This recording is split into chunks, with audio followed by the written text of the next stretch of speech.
السلام علیکم پیارے دوستوں، امید کرتے ہیں کہ آپ خیریت سے ہوں گے۔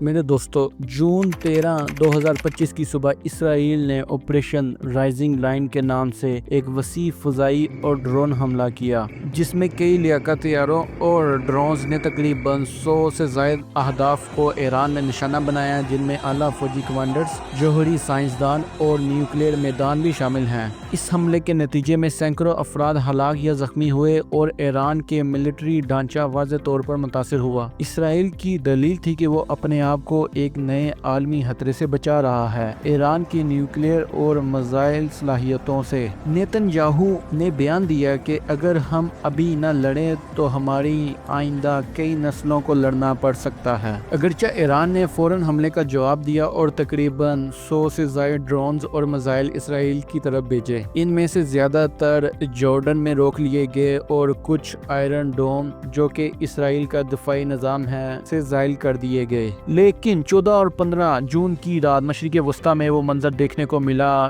جس نے نہ صرف اسرائیل کو چونکا دیا بلکہ عالمی طاقتوں کو بھی سوچنے پر مجبور کر دیا۔ ایران کی جانب سے کیے گئے بیلسٹک اور سپر سونک میزائل حملے، جن میں انتہائی درستگی سے حساس عسکری تنصیبات کو نشانہ بنایا گیا، جس کی وجہ سے اسرائیل کو غیر معمولی جانی اور مالی نقصان پہنچا۔ میرے دوستو، اسرائیل جو ہمیشہ اپنی دفاعی صلاحیتوں اور آئرن ڈوم جیسے جدید نظام پر فخر کرتا آیا ہے، اس بار اس کے حفاظتی حصار میں دراریں واضح نظر آئیں۔ کئی فوجی مقامات اور اہم انفراسٹرکچر متاثر ہوا اور وہاں کی عوام میں خوف کی لہر دوڑ گئی۔ یہ حملہ صرف طاقت کا مظاہرہ نہیں تھا بلکہ ایک واضح پیغام بھی تھا کہ اگر ایران پر دباؤ بڑھایا گیا تو وہ خاموش نہیں بیٹھے گا۔ اب اسرائیلی قیادت، جو ہمیشہ ایران کو کمزور دکھانے کی کوشش کرتی تھی، خود ایک دباؤ کا شکار ہے۔ وہاں کی میڈیا، سیاسی حلقے اور عوام اس پر بحث کر رہے ہیں کہ آخر ایران اتنی بڑی کارروائی تک کیسے پہنچا اور کیوں اسرائیل اسے روکنے میں ناکام رہا۔ یہ لمحہ اسرائیل کے لیے نہ صرف عسکری جھٹکا تھا بلکہ ایک اسٹریٹجک شکست کی گونج بھی لے کر آیا۔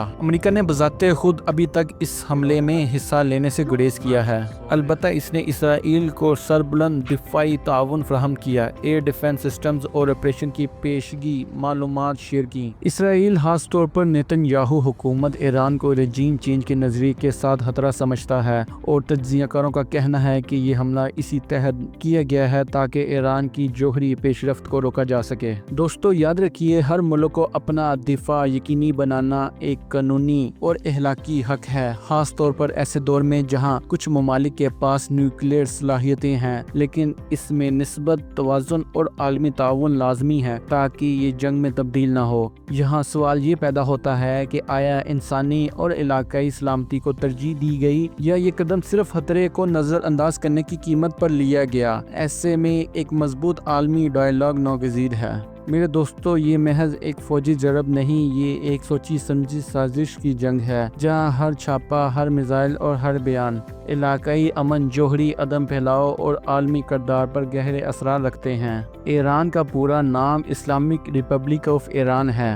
یہ ملک ایشیا کے جنوب مغرب میں واقع ہے اور کئی اہم ممالک کے ساتھ سرحدیں رکھتا ہے۔ مشرق میں افغانستان اور پاکستان، شمال میں ترکمانستان، آرمینیا اور آذربائیجان، مغرب میں عراق اور شمال مغرب میں ترکی، شمال میں بحیرہ کیسپیئن اور جنوب میں خلیج فارس اور خلیج عمان واقع ہیں۔ ایران کی لوکیشن نہ صرف اسے علاقائی سیاست میں مرکزی حیثیت دیتی ہے بلکہ عالمی توانائی گزرگاہوں میں بھی اہم کھلاڑی بناتی ہے۔ یہاں سے گزرنے والی بحری اور زمینی راستے مشرق اور مغرب کو آپس میں جوڑتے ہیں۔ یہی وجہ ہے کہ ایران کا مقام عالمی طاقتوں کے لیے دلچسپی کا مرکز رہا ہے۔ ملک کا رقبہ تقریباً 1.65 ملین مربع کلومیٹر ہے، یعنی پاکستان کے رقبے سے تقریباً 2 گنا بڑا ہے۔ ملک میں پہاڑ، میدان، صحرا اور سمندر موجود ہیں۔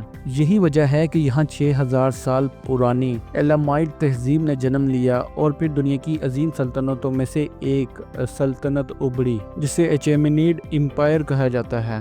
پھر وقت بدلا، اسکندر اعظم آیا، سلطنت ٹوٹی اور ساسانی بادشاہوں نے حکومت سنبھالی، یہاں تک کہ 7ویں صدی میں اسلام کی روشنی ایران میں پہنچی اور یہ ملک ایک عظیم اسلامی تہذیب میں ڈلنے لگا۔ پھر 16ویں صدی میں صفوی سلطنت نے ایران کو شیعہ اسلام کا مرکز بنایا اور تب سے یہ تشخص ایران کی ریاستی شناخت کا حصہ بن گیا۔ لیکن میرے دوستو، اصل موڑ 20ویں صدی میں آیا۔ ایران کی عوام نے پہلی بار بادشاہی نظام کو چیلنج کیا۔ 1951 میں وزیر اعظم مصدق نے ایران میں تیل کی کمپنیوں کو غیر ملکی کمپنیوں کے ہاتھوں سے لے کر ملک کی عوام کے حوالے کیا، لیکن پھر عالمی طاقتیں خاص طور پر برطانیہ اور امریکہ حرکت میں آئیں اور 1953 میں ایک خفیہ آپریشن کے ذریعے مصدق کو ہٹایا گیا اور شاہ کو دوبارہ اقتدار دیا گیا۔ یہی وہ لمحہ تھا جس نے ایرانی عوام کے دل میں غصہ، بغاوت اور خودداری کی چنگاری برقع دی۔ یہ چنگاری کئی سال بعد 1979 کے اسلامی انقلاب میں ایک شعلہ بن کر پھوٹی۔ آیت اللہ خامنائی کی قیادت میں عوام سڑکوں پر نکلے اور ہزاروں سالہ بادشاہی نظام کا خاتمہ کر کے اسلامی جمہوریہ ایران قائم کیا۔ ملک کی سرکاری اور سب سے بڑی بولی جانے والی زبان فارسی ہے،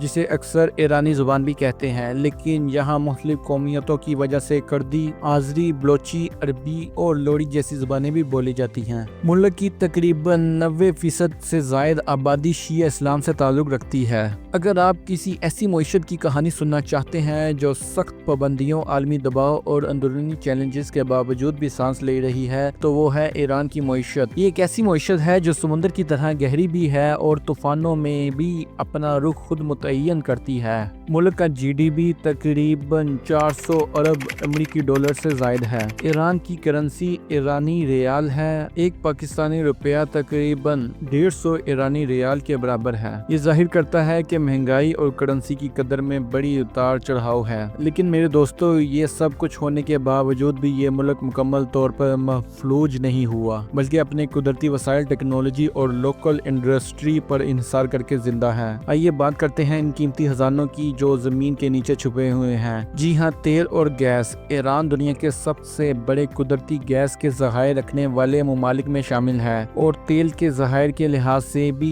یہ دنیا کے ٹاپ 5 ممالک میں آتا ہے۔ لیکن پابندیاں اس کے لیے ایک دیوار بنی ہوئی ہیں، جس کی وجہ سے ایران کھل کر اپنی گیس یا تیل عالمی مارکیٹ میں نہیں بیچ سکتا۔ اس کے باوجود چین، ترکی اور کچھ اور ممالک کے ساتھ غیر رسمی معاہدوں کے ذریعے تجارت چلتی رہتی ہے۔ اب نظر ڈالتے ہیں ان شعبوں پر جو اس ملک کی ریڑھ کی ہڈی ہیں۔ پیٹرولیم انڈسٹری ایران کی سب سے بڑی انڈسٹری ہے۔ تیل صاف کرنے والے کارخانے، پائپ لائنز اس صنعت میں بڑا حصہ رکھتے ہیں۔ اس کے علاوہ میرے دوستو، آپ کو حیرت ہوگی کہ ایران کاریں خود بناتا ہے۔ گرچہ ایران کا زیادہ تر حصہ پہاڑی یا صحرائی ہے، لیکن یہاں زعفران، کھجور، پستہ، انگور جیسی قیمتی زرعی اجناس پیدا ہوتی ہیں۔ ایران دنیا کا سب سے بڑا زعفران برآمد کرنے والا ملک ہے۔ اگرچہ کچھ سالوں سے سیاسی صورتحال اور سفری پابندیاں ٹورزم کو متاثر کر رہی ہیں، لیکن ایران کا تاریخی ورثہ، قدرتی خوبصورتی اور مذہبی مقامات دنیا بھر کے سیاحوں کے لیے کشش رکھتے ہیں۔ ملک نے پابندیوں کے باوجود خلائی پروگرام، نیوکلیئر ٹیکنالوجی اور میڈیکل ریسرچ میں نمایاں پیش رفت حاصل کی ہے۔ یہ ملک ریورس انجینئرنگ میں مہارت رکھتا ہے، یعنی جو کچھ وہ خرید نہیں سکتا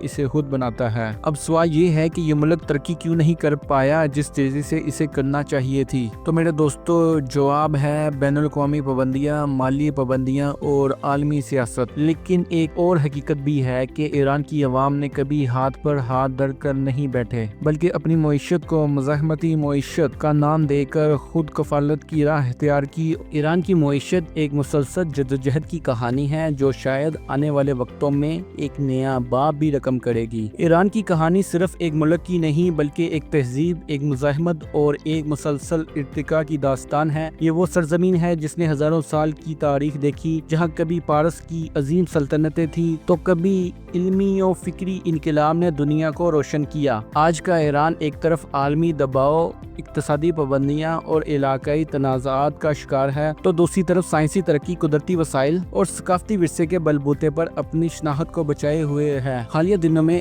ایران اور اسرائیل کے درمیان بڑھتی ہوئی کشیدگی اور امریکہ کے خطے میں مداخلت تداخلت اس بات کی علامت ہے کہ یہ ملک نہ صرف جغرافیائی لحاظ سے اہم ہے بلکہ عالمی طاقتوں کے لیے اس کی سیاسی اور عسکری حیثیت بھی غیر معمولی ہے۔ لیکن یہاں سوال یہ بھی پیدا ہوتا ہے کہ کسی ملک کو صرف اس لیے روکنا درست ہے کہ وہ اپنی سلامتی کو بہتر بنانے کی کوشش کر رہا ہو؟ جب دنیا کے بڑے ممالک کے پاس ایٹمی طاقت موجود ہے تو کیا خود مختار اقوام کو اس حق سے محروم کیا جا سکتا ہے کہ وہ اپنی بقا کا بندوبست خود کریں؟ ایران کی عوام چاہے وہ تہران کی گلیوں میں ہو یا مشہد کی زیارات پر، وہ ایک خوددار قوم ہے جو نہ جھکتی ہے نہ بکتی ہے، اور یہی اس ملک کی اصل طاقت ہے۔ ایران صرف اپنے قدرتی وسائل یا تاریخی ورثے کی بدولت اہم نہیں بلکہ اپنی خودی غیرت اور تسلسل کے باعث عالمی نقشے پر ایک مرکزی کردار ادا کرتا ہے۔ آج جب دنیا ایک نئے عالمی توازن کی طرف بڑھ رہی ہے تو ایران بھی اپنی راہ تلاش کر رہا ہے۔ شاید وہ راہ آسان نہ ہو لیکن یہ ضرور طے ہے کہ یہ راہ ایران کے عزم اور بصیرت سے ہی روشن ہوگی۔ اسی کے ساتھ اجازت دیجیے، اگر آپ کو یہ ویڈیو پسند آئی ہو تو براہ مہربانی لائک کیجیے، شیئر کیجیے اور چینل کو سبسکرائب کیجیے۔ اگلی ویڈیو تک خدا حافظ۔